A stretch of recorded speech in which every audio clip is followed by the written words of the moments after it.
ito po si So, Marvin. welcome po. This is gonna be our foods. So, we have sotang Palabok. and we have here potatoes. And then in here, meron pa pala dito. Wow! Beef biryani! Oh, Grabe! Okay. okay. And then if you come over here, we have Pansit? pansit Saya. na malapad ang... Ay, gabi. Hello po dito. Hello po. And we have pizza. Pizza. Thank you, Tito Francis. Then we have chicken. Wow, adobo. Chicken adobo. We have lumpia. Yeah.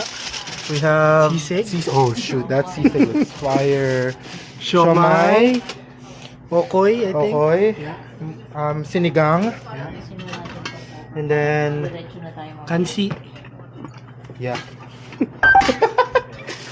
And ham, roast beef, Grabe, roast beef. and then salad, And then, and then cake, cakes. and Yeah. then dark side donuts. And then, yung pinakamasarap na dessert. Oh shoot. Gawa ni Tita. Oh, can I have some? Tita. You know? Kailangan ba ng iced tita when you eat it? Thank you, boss. Thank you. Kaway ka naman. Bye. Thank you.